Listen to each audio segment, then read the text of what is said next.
presentation knowing that there are people who are equally excited about plants and learning about them.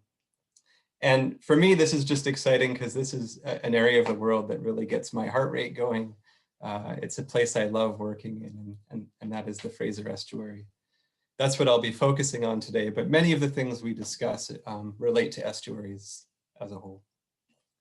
So in terms of where we're heading, I'm going to give a very brief bio. There's already been one, so I don't have to add to that too much. And then we're going to talk first about just the vegetation of the Fraser River Estuary, and then talk about some work I've been involved with where I assessed habitat restoration or compensation projects in the Fraser. So these are attempts people have made to recreate these habitats.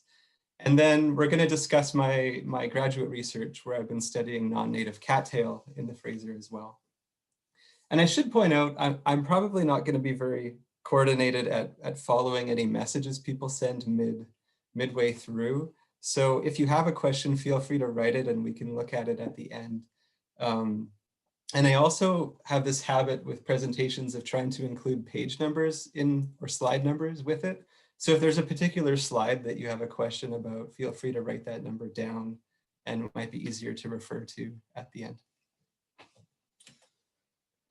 So my brief bio, from 2008 to 2010, I was a naturescape gardener who worked for a landscaper based out of Ladner. And he taught me a lot about native plants and plant ecology. And that's really what kind of set the foundation for my interest in plants as a whole. And then in 2010, I started my bachelor's and finished at BCIT in ecological restoration. And in my final year, approaching my final year, I started a small consulting business. And early on, I kind of had to say yes to any work thrown at me. So there was a lot of interesting stuff I said yes to. But over time, I was able to be more selective. And I really found this wonderful niche working in the Fraser where there just weren't a lot of people studying plants and having that expertise. And so for me, it was this wonderful niche that I kind of fell into. And as already mentioned, I'm a master's student at UBC working under Dr. Tara Martin in the forestry department. So let's jump into the vegetation of the Fraser Estuary. So here we have this lovely map of the Fraser, and the word estuary is kind of ambiguous. It generally refers to where a river meets the sea. So when we talk about the Fraser Estuary, that can mean a lot of things. And some people define it as kind of the limits of how far salt water moves inland. So in the case of the Fraser, that might be somewhere around New West. Other people, though, look at how far tidal influences go. But if that were the case, I would really have to zoom out this map a huge amount, and we'd probably include the river all the way up to Hope, places like Pitt Lake and stuff. But for the purposes of today, we're going to be focusing on the area you see here. And so I thought just to kind of jump in, we could do a quick, fun botanical roller coaster through the estuary, highlighting some of the unique plant communities you can encounter and just comparing and contrasting them. So to begin, I thought we could start where that big yellow dot is, over in the north arm of the Fraser, on the north side of Iona. And so if we were to jump in there, this is a pretty typical plant community that you would see there, with Lingby sedge being the dominant plant, particularly in the lower elevations of the marsh. And then as you move up, you see some cattail. And then in the higher elevations, it's dominated by reed canary grass, which is non-native. So this is an example of what we'd find in this area. But if we were to then jump on over down to Richmond and over here near Sea Island in the middle arm, we would find some of the usual suspects. So we'd find Lingby sedge again, closer to the water, but we might find a little bit more diversity. So they're mixed in with the carex. We find things like potentilla. There's even some wonderful Circe marvens over here, some loosestrife, things like that. And then if we were to jump once again, this time to the Steveston area in the southwest corner of Lulu Island, we would suddenly find ourselves in this completely different community which would primarily be a monoculture, just the single species of Bulboscinus maritimus, with maybe a few exceptions. If we were then to hop over the south arm and show up in the Alaxin area near Rifle Bird Sanctuary, we would then see again some familiar species, but we'd see some new ones popping up too, maybe some seaside arrowgrass or some Juncus balticus. So some changes there.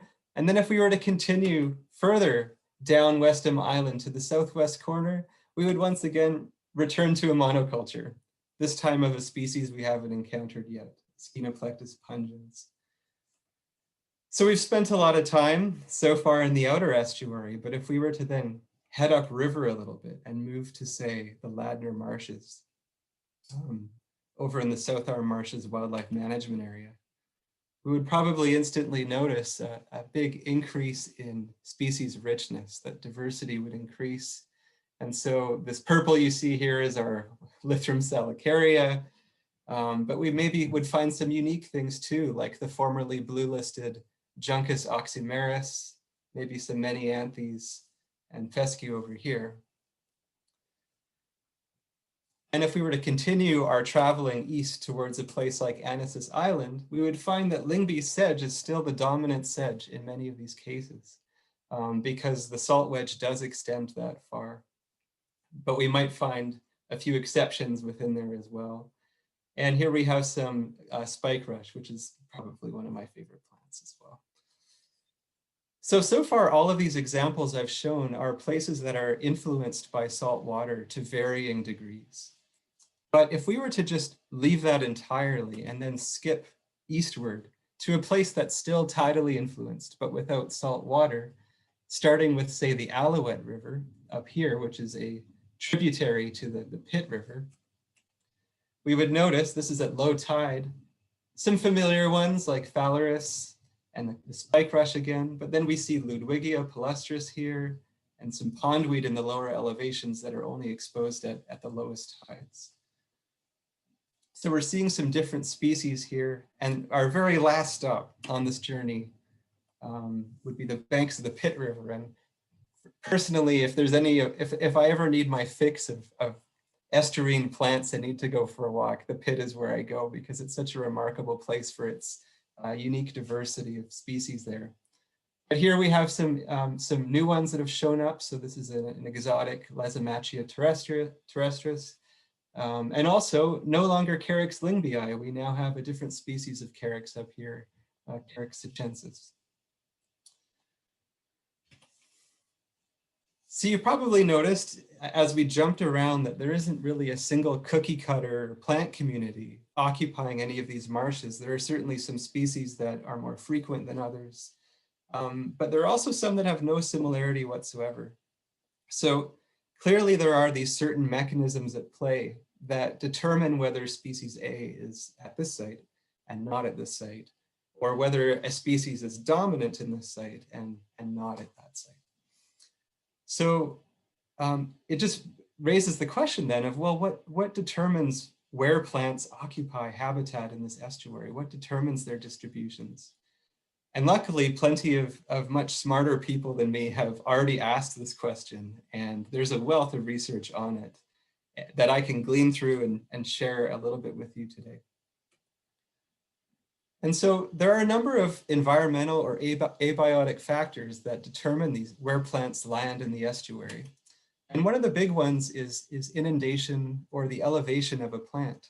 And so the lower a plant is in elevation, the more stress it is facing every day from inundation stress. But there are a number of other factors as well, like the tidal extremes. Salinity is a huge one. Also nutrients and drainage, all these soil properties.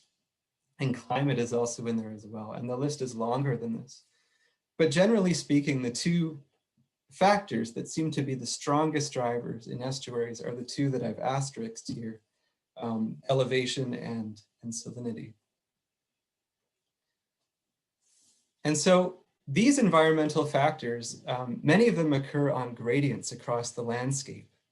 And one of these gradients is a west-east gradient in the case of the Fraser. So species that are furthest west are more stressed by salt than species that are further east. That makes sense. Same thing goes with tidal and inundation stress. So the species that are here are also facing more submergent stress as well. And once you get to a place like New Westminster, that salt stress is all but gone, and the tidal stress obviously extends further upriver.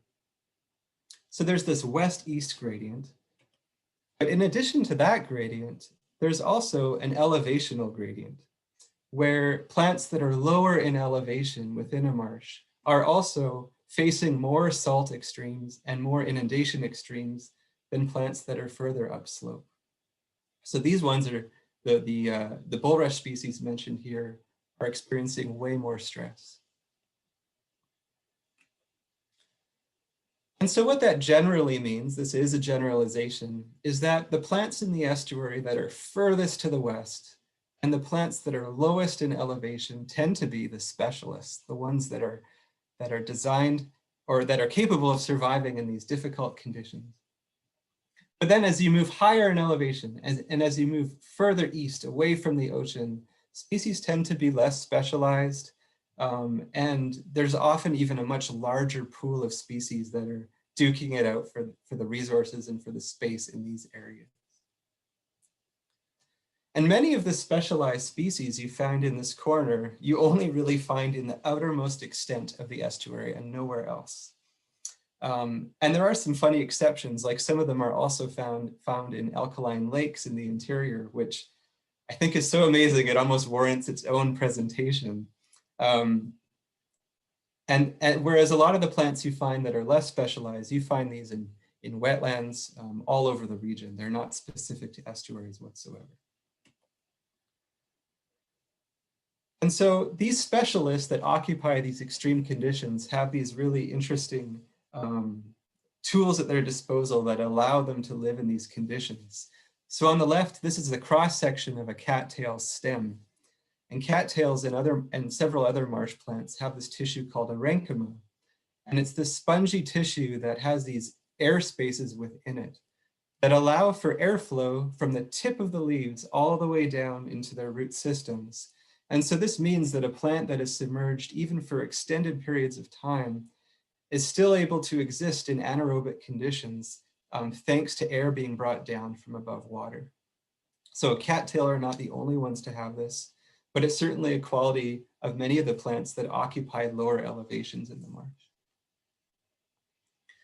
And then also for surviving salt, species like Glock maritima have very interesting strategies as well. In the case of this species, it has these glands on its leaves that enable it to secrete excess salt. And if you want to read about that, have a look at that citation on the bottom. It's a really fascinating paper on this subject.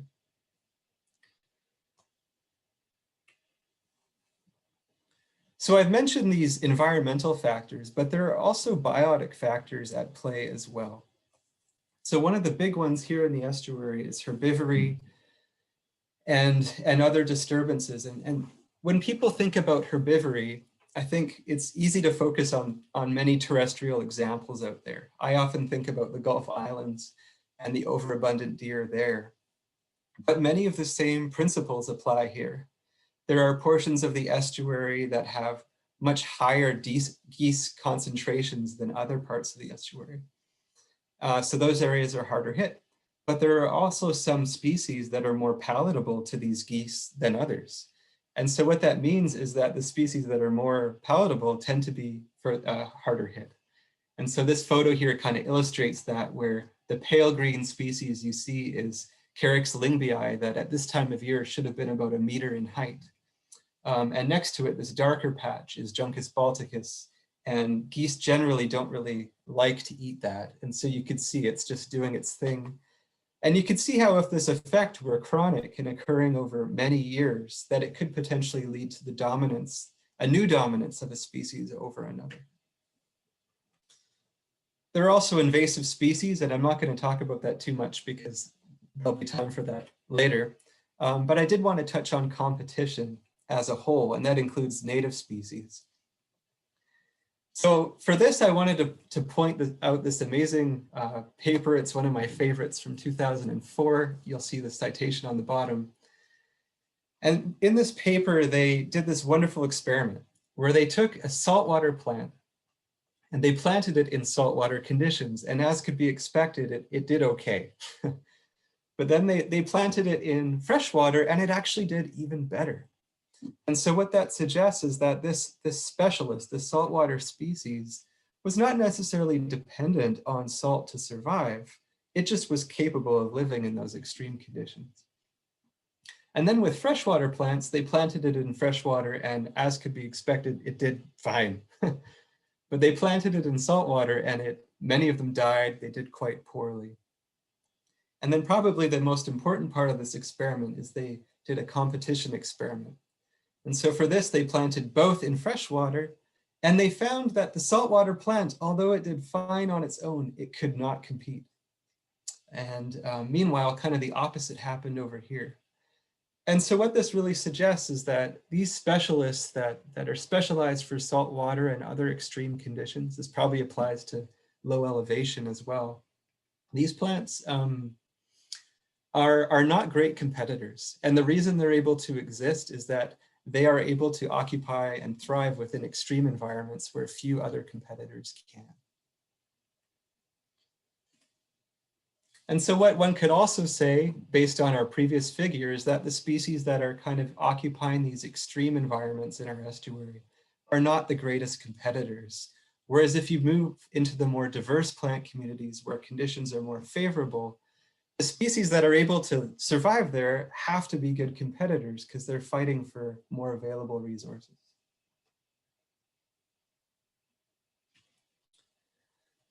So this really unique combination of biotic and abiotic factors together just generate this fascinating and diverse patchwork of unique plant communities all over the estuary that are super unpredictable, where you can have this monoculture of 3 square bulrush over on Westham Island, and then you head a kilometer or so upstream, and in the exact same elevations, you encounter a sedge kind of meadow that's dominated, or that contains about 30 native herbaceous species. And so the only real differences between these sites is salinity. Elevationally, they are very similar.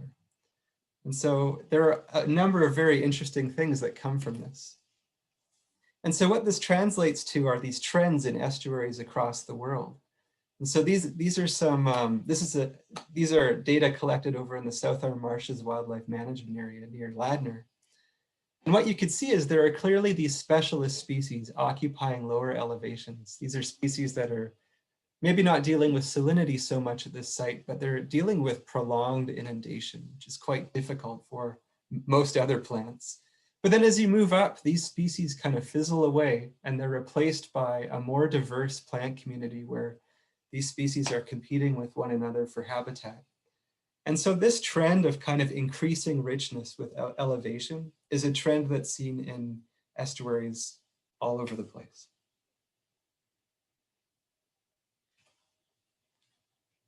And to give you a really tangible example of this, this is a site, this log is famous, by the way. You might not see that it's a log, but there's a log in there.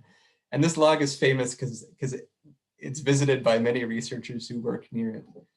In the South Arm Marshes. And so what this is it's a sedge meadow that doesn't really have high diversity, but embedded in the mud in the sedge meadow is this log that's about 1 meter in height. And on the log is this substrate that's deposited over time and a plant community is formed on it. And so it's roughly maybe about 1 meter higher than the surrounding marsh. And so on that log are a suite of species that are found nowhere else in the vicinity, way more species as well. And included in them are 2 lovely wildflowers in the estuary. So we have our Platanthera and our Sedelsia as well. So generally speaking, as you move up in elevation in an estuarine marsh, you increase your richness. But there are other trends as well. And so this is looking at that west-east gradient that I talked about. And this is a study that I'm going to be sharing about in a moment. And what we found So this is compensation sites, the black dots, and the triangles are reference sites or natural marshes. And then on this axis is just basically the dominance of native species. And we found that in both kinds of sites near the estuary mouth, native plants dominate. But then as you move further upriver, you head more and more eastward, away from the effects of salinity and to some extent the tides. You all of a sudden see that many of these natives are getting displaced by the whole suite of exotics that are also capable of occupying these habitats. And so what this kind of said to us is that although we have an invasive species problem in the estuary, not a lot of them are capable of being powerful displacers in the extrememost portions of our estuary where our specialists dominate, so to speak. So this is the final slide for this section, and I just kind of wanted to close with a little soapbox moment here and say that I think that what makes these ecosystems so fascinating to study with a plant angle is that not only are all these variables at play, but this is occurring in an ecosystem that is highly dynamic. It's ever changing, where natural changes occur daily with tides, seasonally with river flows, and the salt wedge, which you can see in this figure here, it changes seasonally as well. So the dark is salt water, and you can see that its intrusion into the river is far different in these months than it is here, where the freshwater extends much further to the west. So this constant change overlapping with just the specificity of conditions in which these species operate just leads to endless amounts of questions and endless amounts of surprises where you're constantly being proven wrong. And I think for any aspiring plant ecologist, there's really no ecosystem like it that I can think of. And that's why it's so fun to work there. So moving on, I wanted to touch a little on this habitat compensation subject. I know this stems a little bit from what Eric talked about, but for those of you that didn't catch that, I think it will stand alone as well as its own independent thing. So this is some work that was done about 5 years ago, and it was a team effort with Brad Mason and Rob Knight from the Community Mapping Network, which some of you may know, and also my co-author, Megan Leavesley, who collected data with me. She was the principal author, and yeah, she was a huge part of that work as well. And so a quick backstory to what compensation is in the Fraser Estuary. So back in the mid-1980s, something called FREMP was established. And this was essentially a collaboration between several agencies in the Fraser Estuary, which you see here. And this partnership had a three-pronged mandate: to protect and improve environmental quality, and then also to facilitate economic development and sustain quality of life for people living in the estuary. And so part of the role of FREMP was to coordinate project reviews for any kind of development application that may adversely affect habitat in the estuary. And the way they kind of went through these review processes is they were guided by something called the no net loss principle. I'm sure some of you have heard of this, and it emerged in the 1980s. And the idea behind it is that it was an attempt to conserve the productivity, the productive capacity of aquatic habitats in Canada, while still allowing for development in and around habitat. The way this was achieved through FREMP and in the Fraser was through something called habitat compensation. And I'll give you some examples of that. And so it's worth noting that from the mid-80s to its closure in 2013, FREMP handled over 2,000 development applications. Now, these were not all, destruction of marsh and things like that, but it just goes to show how many things were occurring in the estuary during that time. And so to give you an example of what compensation was, in this particular example, this was this site was built because 100 square meters of marsh habitat was lost due to dike reconstruction. So to offset that and try to, again, achieve no net loss, a 435 square meter platform was constructed and then planted a year later with Carex lingbii plugs. And this is what it would look like from a bird's eye view. And it's kind of this linear strip at the toe of the dike. So our question going into this research project was simply, was no net loss and compensation effective in maintaining fish habitat productivity in the estuary? And we had a number of goals, but the ones I'm going to touch on today is primarily the second one, where we visited and monitored a sample of these compensation sites to see just how effective they were. And to give you an idea of the scope of this project, we visited 54 marsh compensation sites. We had 7 reference sites, and we sampled them all between July and October of 2015.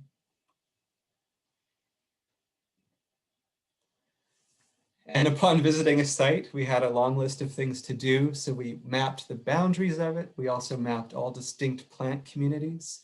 And then we sampled them using a random stratified method and using 1 meter quadrats.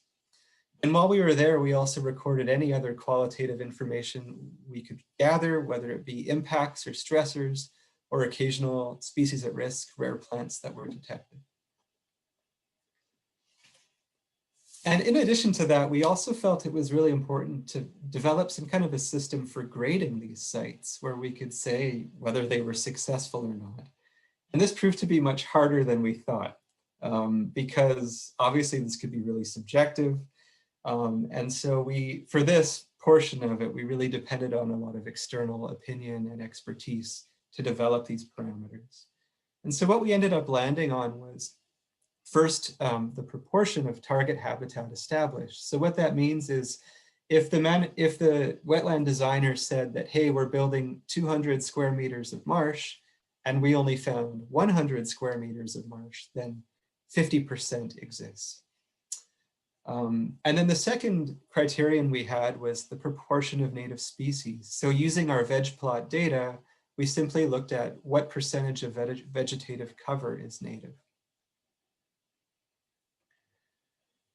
And so to give you an example of how we assessed a site, this is a site over near Surrey Fraser Docks. And the alleged habitat established was 625 square meters. And what we actually found was we measured more than that. So either there was a bit of error in our mapping or the marsh was actually expanding on its own. Nevertheless, this site was given a good grade in that first criterion. Then for the second one, it was a little bit more complex. And I mentioned early on that I have a background in ecological restoration. And so I naturally have had a bit of empathy for these people trying to build these habitats, because to say that 100% native is kind of the standard for success is not very practical in an urban estuary, particularly when our reference sites were not even 100% native. And so what we did is we tried to create a more realistic goal where we looked at the 2 surrounding reference sites to a given site. We averaged them and we made that kind of the adjusted target, which we thought was a more fair approach. And so in the case of this site, let's just say it landed around 70%, we would have also given it a good grade. So let's dive into the results.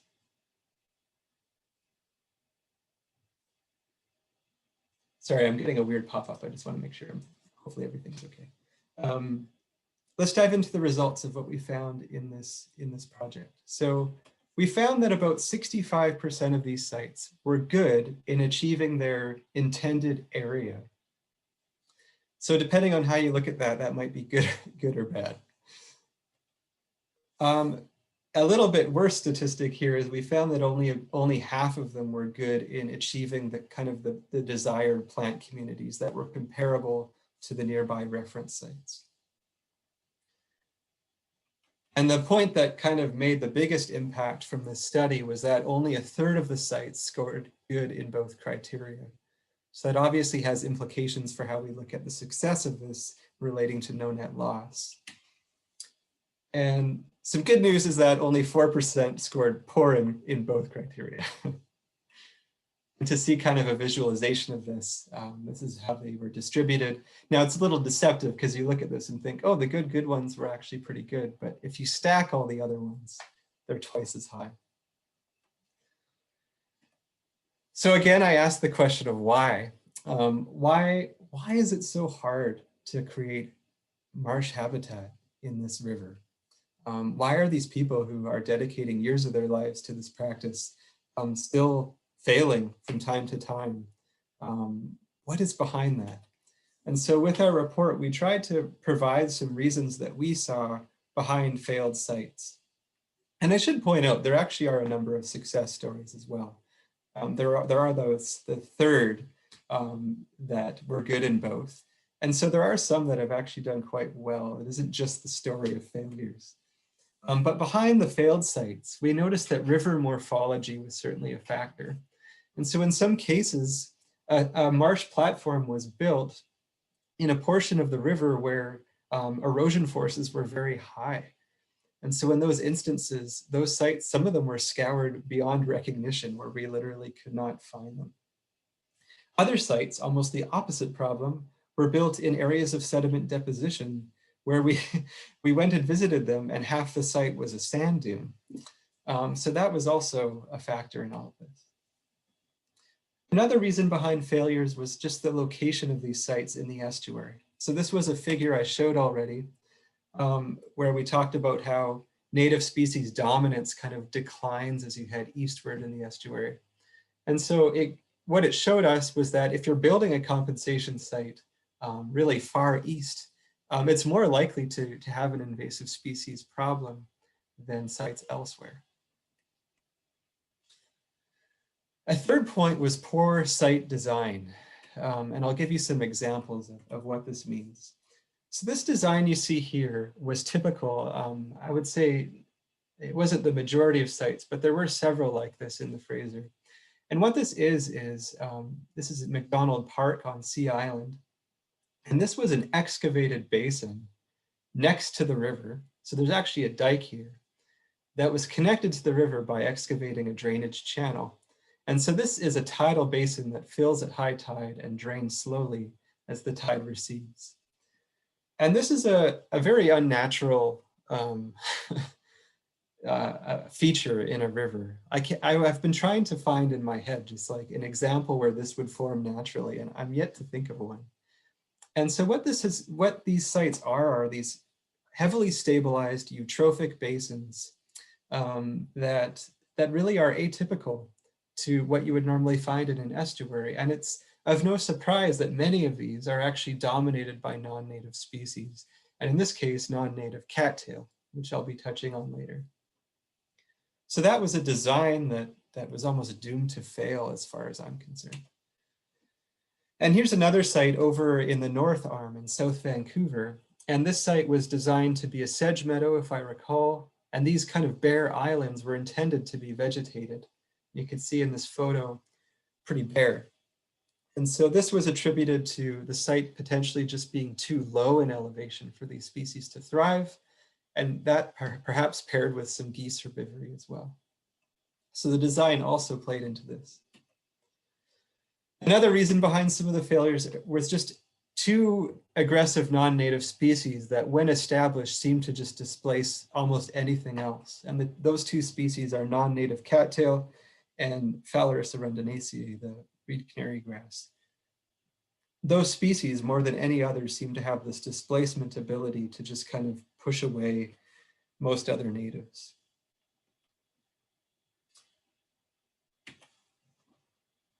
And I've already touched on goose herbivory. And one final point is log debris accumulation.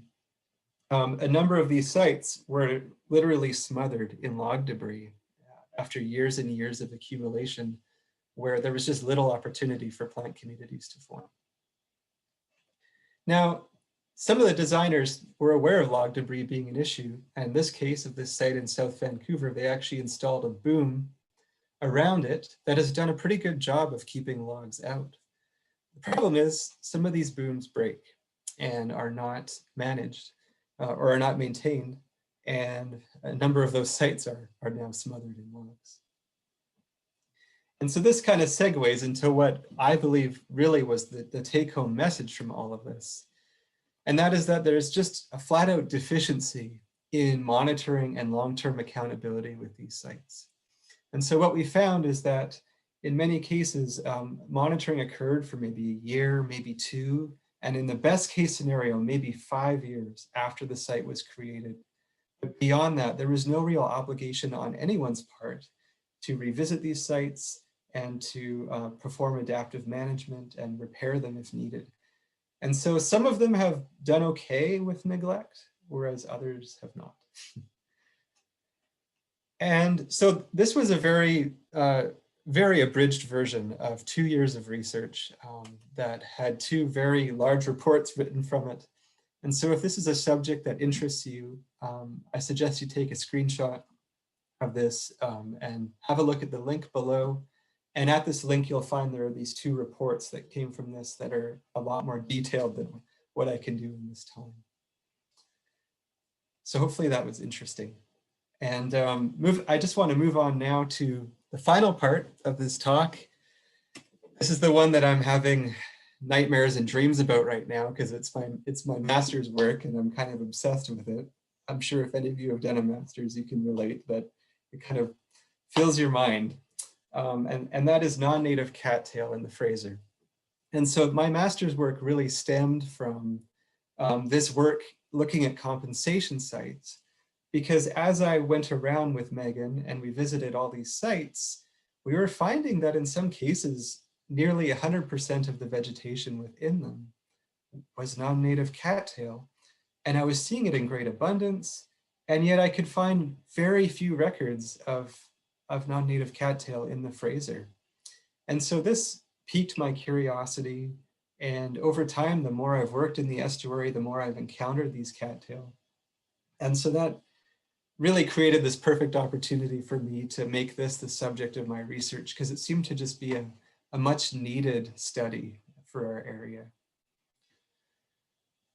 So we have 3 known cattail in British Columbia currently. I'm sure everyone knows Typha latifolia. It's found in wetlands all across the continent. And in most cases, it is the cattail you're going to see on the side of a highway or in a wetland or next to a train track around here.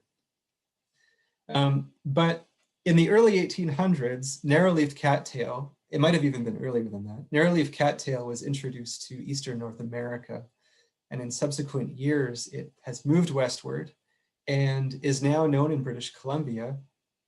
And here in the Fraser River Estuary, our earliest herbarium vouchers date to kind of the 1990-ish time period. And there are some kind of mentions of it in gray literature prior to that, but not very much at all, at least not that I have found.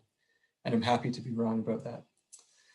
So it is known in the Fraser, but in limited amounts. If you go on eFlora, or if you look at our herbarium vouchers, there aren't many of them at all. Typha glauca is a hybrid that forms between Typha latifolia and Typha angustifolia. And this hybridization occurs all across the continent in areas where the parent species are sympatric. And so one could kind of read between the lines here in the Fraser and think, well, if both parents are here, the hybrid could very well be here too.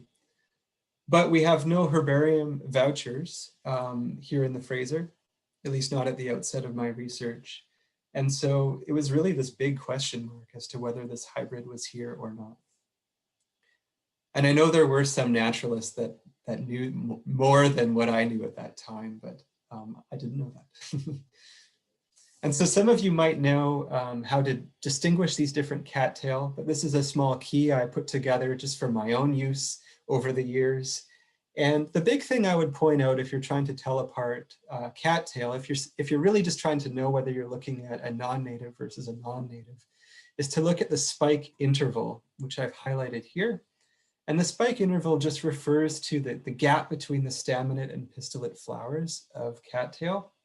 And so with our native cattail, there's generally no gap, or as you can see here, it maxes out around 5 millimeters. But anytime you see a more distinct gap, between those, that's an instant giveaway that what you're looking at is a non-native cattail. But there are also other helpful tools as well, looking at things like leaf width. And generally what I find, because cattail can be so confounding, they vary so much, even within a single clonal patch, that it's often really helpful to look at multiple characters. And I should also point out that Quentin Cronk over at in biodiversity has an undergraduate thesis student, and they're actually working on a better key than this at the moment, which will hopefully be published in the coming year. And so you'll also notice that there's this pollen shape thing on the bottom. And so if any of you are ever looking for something fun to do during the pollen shedding season of cattail, which is kind of July-ish, get a Ziploc bag, shake the male flower in that bag and gather some pollen and look at it under a microscope. And this is what you'll find. And so these are what we call normal tetrads, and this would be the pollen of Typha latifolia. Although I might see some abnormal ones in there too, now that I look. Let's just move on. So to give you an idea of how this spread of cattail has occurred over the past century or two in North America, the earliest herbarium record I've been able to find is from the New England area in 1827. And you could see as time goes on, so this is now 1880, there's now some Great Lakes, there's a Great Lakes occurrence. By 1900, we now have the hybrid detected in the Quebec area. And you can see that we're already starting to get some in the California and West Coast area by 1940. And Lake Winnipeg is getting pretty hard hit. And we're now at current, and you can see in our current time that we're kind of at the northwest extent of this invasion. We're really at this outermost limit. So some of you might be wondering, well, what's the deal with non-native cattail? Like, should we actually be concerned, or is it just that it's non-native and we're showing kind of prejudice towards it for that reason? Well, it's a valid question. But luckily, a lot of people have asked this question already because it's been so established and it's been such an issue elsewhere in the continent for much longer periods.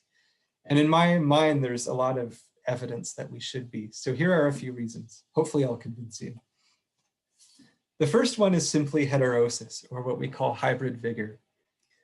For those of you not familiar, it essentially means the offspring of two parents is simply more robust than either parents due to the mixing of these parental genes. This is a story that is seen with invasives all over the world. One local example of that would be reed canary grass, where European genes have mixed with our native lineage to form this more robust version of reed canary grass.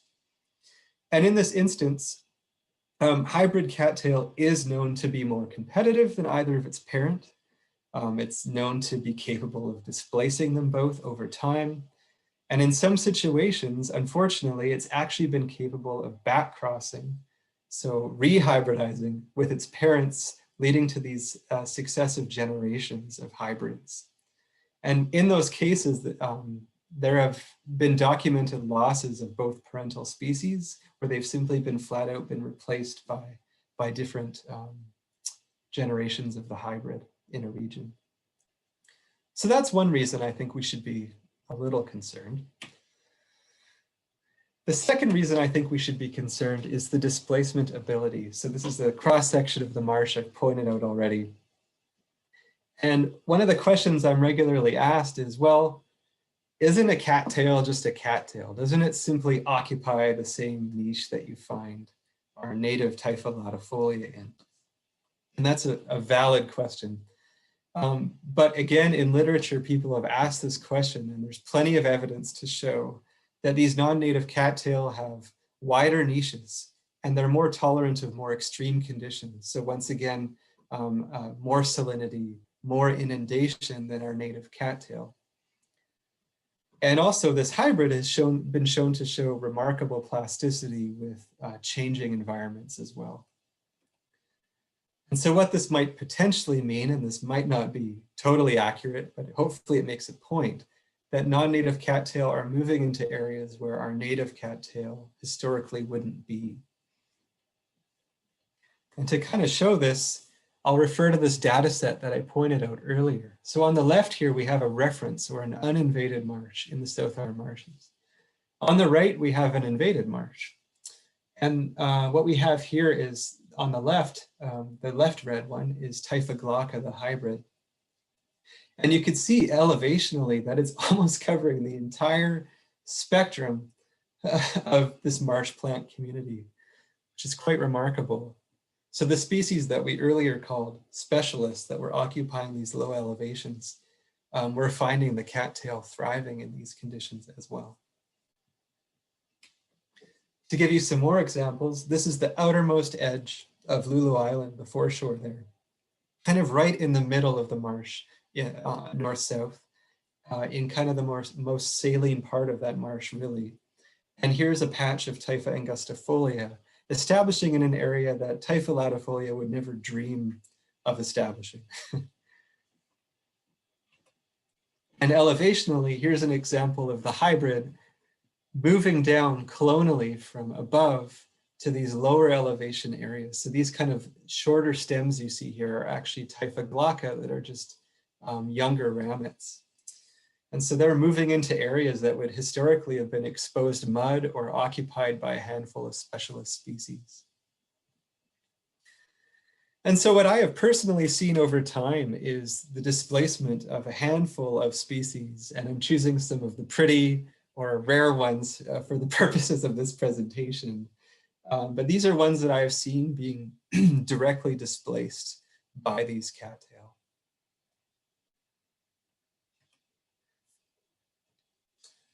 And here's a little example of a poor Sidelcia hendersonii growing right at the feet of a thick clonal patch of Typha, probably glauca. So hopefully that reason, or this heartbreaking image convinces you somewhat. So the next issue I want to bring up is trophic impacts. So we're not just talking about native plant diversity and the loss of certain species with this invasion, but we're also talking about the many species that depend on these plant communities. So in cattail invaded marshes, you often see this drop in waterfowl usage and abundance because the foraging quality of the site declines as well as open water. You see declines in marsh-associated bird abundance, fish habitat quality, macroinvertebrate biomass, insect biomass. There's all kinds of things associated with this. Now, there are certainly benefactors as well. I think of species like red-winged blackbird and marsh wren that love cattail. So these are just generalizations. But there's certainly these trophic changes that occur in the replacement of one plant community by another. And so knowing all of this was kind of preliminary knowledge I carried into my master's. And knowing at the time that it was here, but had no extent or no idea of how, what the extent of these cattail were in the Fraser, I wanted to come at this master's with a kind of a proactive approach, where I was hoping to investigate just what on earth is going on with this cattail, what kind of threat does it present, and in so doing, hopefully address this issue early on in its invasion. So what you see here is an invasion curve. And the idea behind this is that in the prevention stage, so zebra mussels would be an example of that in BC currently, if you could just flat out prevent the entry of a species, the economic returns are much greater and the likelihood of success is also much higher. But as a species becomes more and more established, the likelihood of eradication dwindles at some point, and even containment can dwindle at some point. And also the cost effectiveness of all this decreases as well. So I was really hoping that this research would be able to kind of nip this in the bud and prevent this invasion from occurring. And so in order to investigate this, we asked 3 questions. And the first one is simply, well, what is the current distribution of non-native cattail? I mentioned that we had a limited amount of herbarium vouchers and eFlora records, iNaturalist, but that was about it. And I won't dabble into the specifics, but in essence, what I did is I did something called a remote sensing analysis, a classification analysis. And with that, I used high resolution aerial imagery of the entire estuary. And by high resolution, I mean very high resolution, as in like 10 centimeters per pixel. And how do I describe this? And what I essentially did is I set up this analysis so that the computer analysis would assign each pixel of the estuary to what it thought would be the most likely plant community. So a sedge meadow, a log debris field, whatever the class was. And so there was a class for non-native cattail, and it assigned whatever pixel it thought was most suitable to that. And so this is an example of an output where we see these red pixels indicating what it believed to be non-native cattail. And this was then followed by a field verification phase, which you could see I did in a kayak in a very cold part of the year. And we found that this model had an accuracy of over 80%, so that was really encouraging. And the results of this was that we found, surprisingly, that about 500,000 square meters, or 4% of the estuary, is currently occupied by a non-native cattail, which blew my mind. And if we were to look at habitat types within that, we actually found that habitat restoration sites, so this kind of segues back to my previous research, they were three times more occupied proportionally than just general habitat in the estuary. We also found that protected areas, which occupy about 70%, or comprise about 70% of the estuarine marshes, were less invaded, but were still being invaded by these cattail. So to give you an idea of what this translates to, this is a heat map of where the cattail classified pixels were most abundant. So the areas that are dark red are the areas that had the highest detections. And it's important to note that this is on a log scale. So areas that are red and burnt orange are much higher in density than the subsequent colors. And so you can see there are these very clear hotspots, one of them being the marshes in the Point Grey Musqueam area, as well as southwest Westham Island and the South Arm marshes. And to look at these data through a different angle, if we were to look at something like patch size, what we found is that this patch in Southwest Vancouver is absolutely enormous in size. And there are also some other big ones, including one upriver near the Sapperton Islands, around the Sapperton Island. So what do these patches look like? Well, it's a challenge to photograph them because cattail is so tall. And for these big patches, you really need an airplane or a drone or a very, very tall ladder to get any kind of perspective. But these are some examples of some patches. So this is the Ladder Marsh, Middle Arm, the Point Grey area on your way to Wreck Beach, Westham Island, and Anisis Channel. So now that we had an understanding of just how established these cattail were in the estuary, the next kind of logical question to come from that was, well, is it going to get worse? What is their potential in the estuary? If they've reached their maximum potential, then that does have an effect on how we perceive this invasion and the urgency behind responding to it.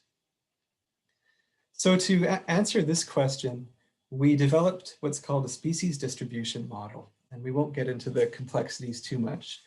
But on the right-hand side here, what we modeled was the suitability of the estuary to cattail. And to model that, we looked at a few environmental predictors. So we looked at soil properties. In this case, we had a % sand data set at our disposal. We also looked at channel proximity, so the proximity of a given unit of habitat to the nearest waterway. And also elevation, that was a huge one. So luckily we had some great elevation data for the estuary. And so we used those environmental predictors to build a suitability model that gave us an idea of just how suitable the estuary is to a continued invasion. Now on the other side of this, on the left-hand side, we have susceptibility. And with that, susceptibility took into account how suitable habitat was, but it also took into account propagular pressure. So the likelihood of a seed landing on that given unit of suitable habitat.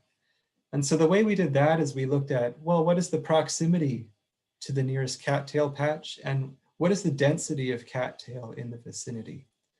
And together, that's how we built this model to hopefully predict the future distribution of these of cattail in the estuary.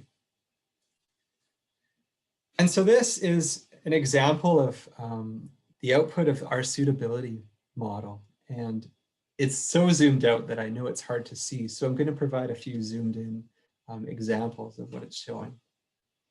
So here we have Sturgeon Bank, the northwest corner of Lulu Island, as well as Sea Island, where the airport is up here.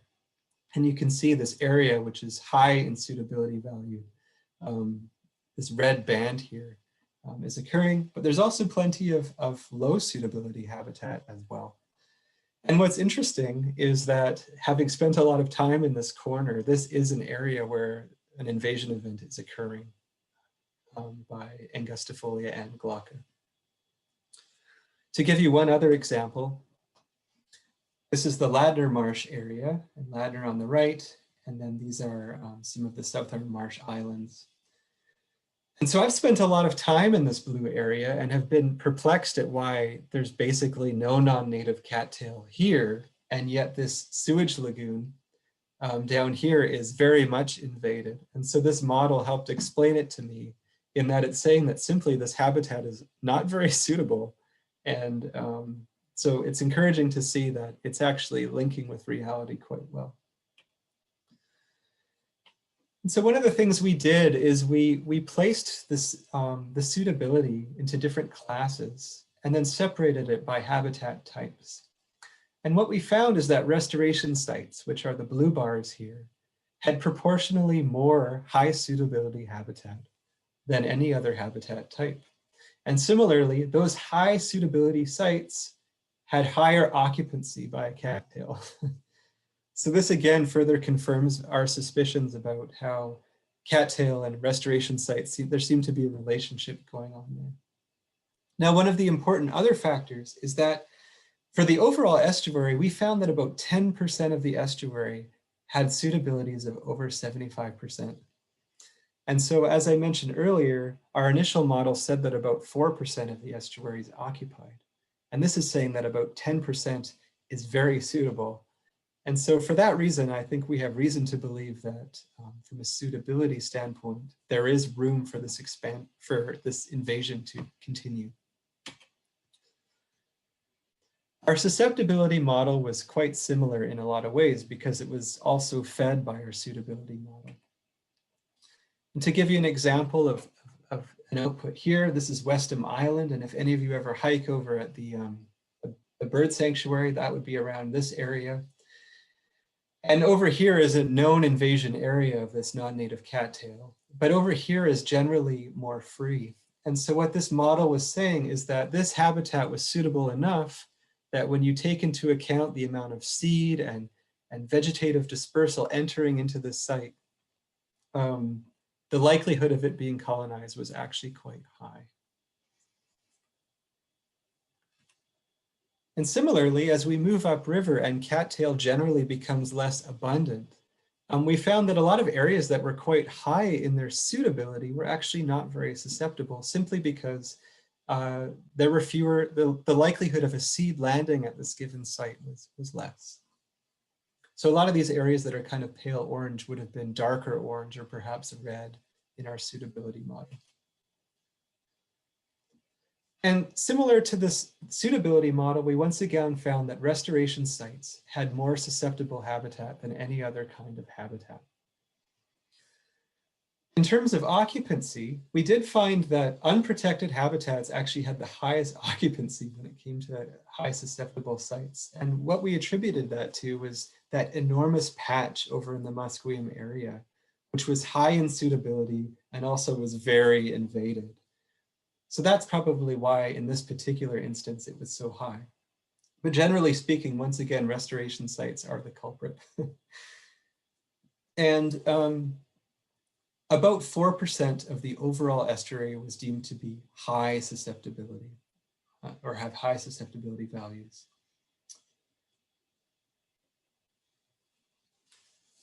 So moving on to the very final research question. We asked the question also of, well, is there a cost-effective management solution to non-native cattail? Can we actually do anything about this? Or are we just witnessing this event and we have to deal with it? And so for that, we're actually conducting a multi-year eradication experiment over in the South Arm Marshes at a place called Frenchies Island. And this is done in conjunction with Ducks Unlimited Canada. So this site has a very fascinating history where about 10 years ago, this was an agricultural field where Ducks Unlimited grew, I believe, cover crops or maybe corn. And the intent behind it was to increase the productivity of this area for waterfowl to promote hunting. But then about 10 years ago, they decided to convert it into a tidal marsh. And so this was a diked agricultural field that was then excavated to marsh elevations, had channels dug through it, and then the dike was breached in a few locations to allow for regular tidal flows. But what they found very soon after creating this site was that the cattail moved in, and it is what you see here, where it's almost essentially Typha glauca, the hybrid. And so we set up a bunch of sampling points in the site, and we also have a bunch of reference stations in the surrounding marsh. What we did is we divided the site into 9 distinct cutting zones where there are 3 unique treatments. So we have control, which is dotted, and then this lined one is a 2-cut treatment, and then this gridded one is a 3-cut treatment, and then that pattern repeats. And these red dots are sampling areas that were randomly placed within it. So we have these wonderful hard workers. I wasn't able to avoid it, so I was one of them that have had to work very hard at cutting this site multiple times over the past 2 years.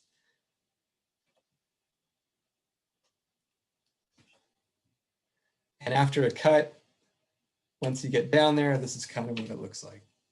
Very messy.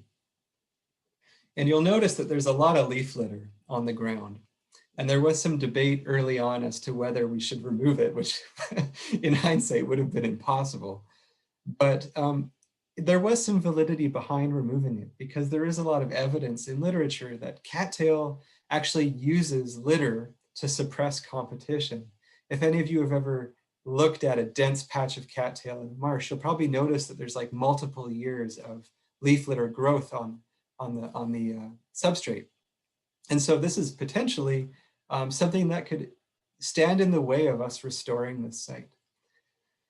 But we couldn't remove all the litter. So what we did is we created this paired plot system that you see here, where we had one plot that was fenced and one plot that was unfenced.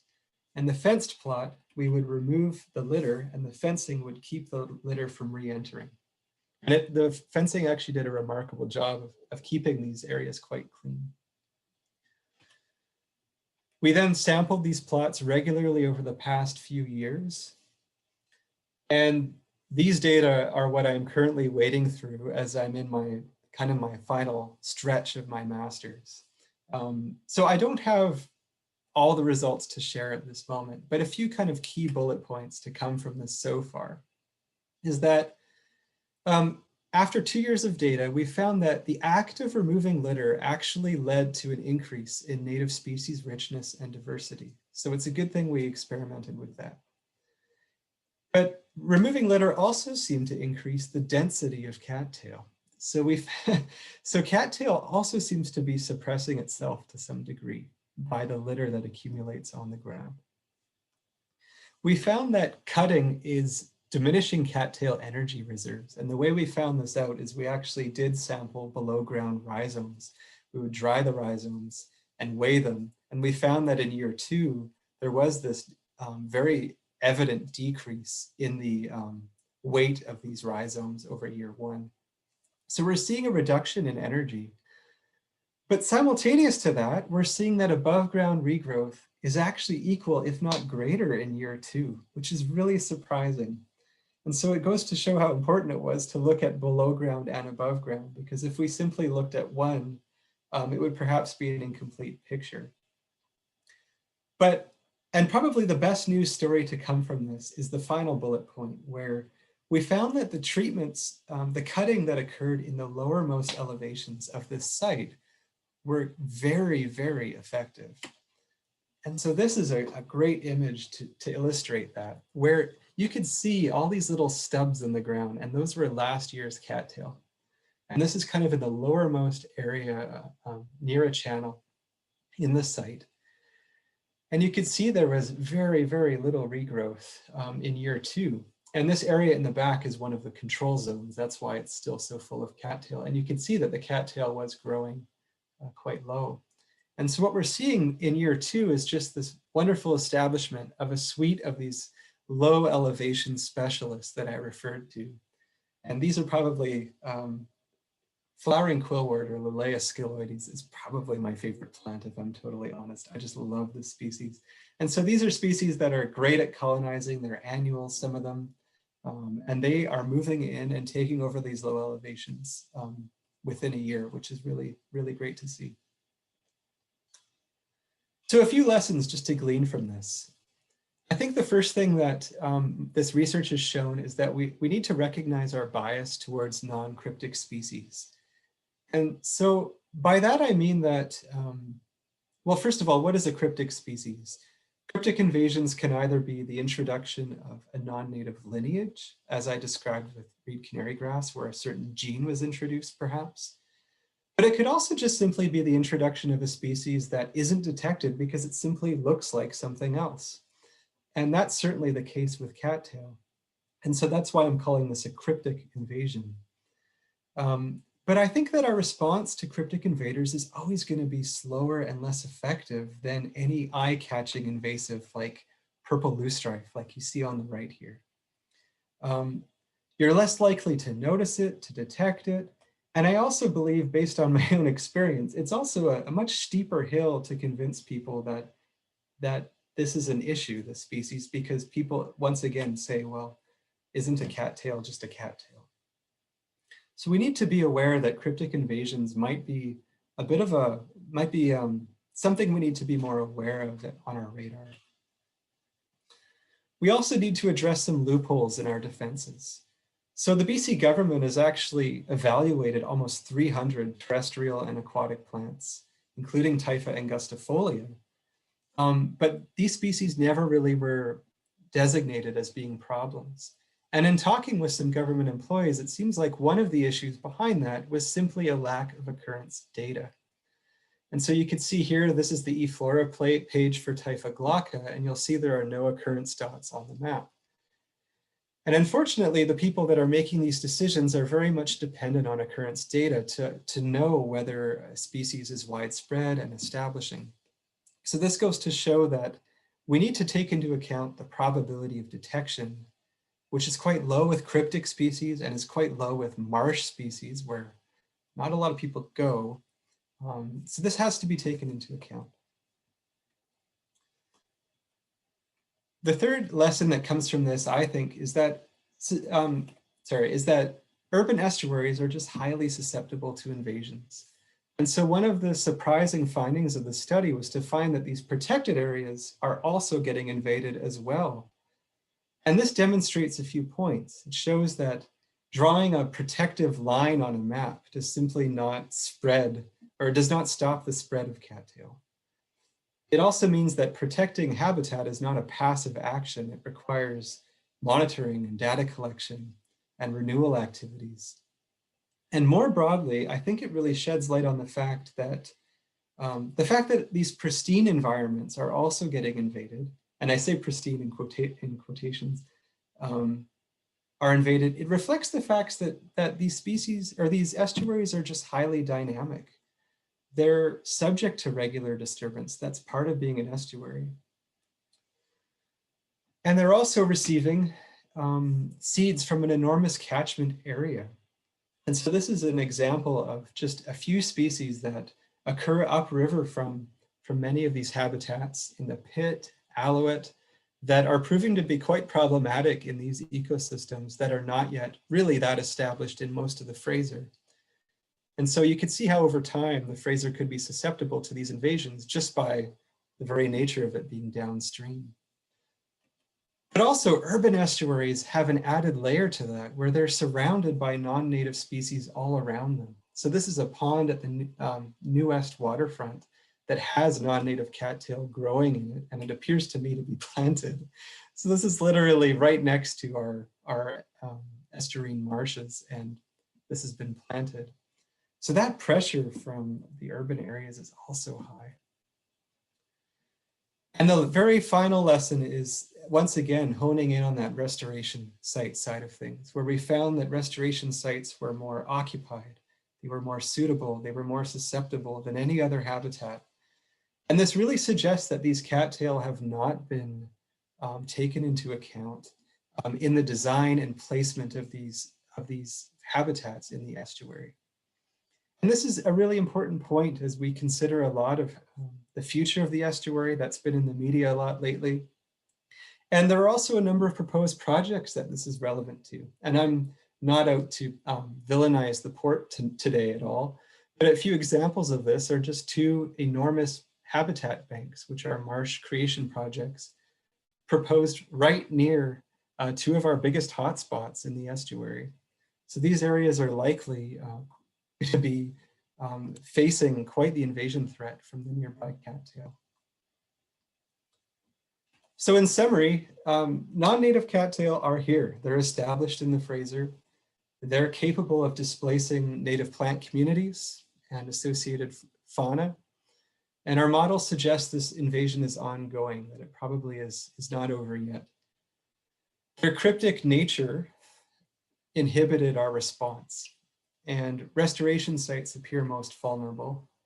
And at this point, there is no real clear or easy management method or approach that's been identified to date, but we're still exploring them.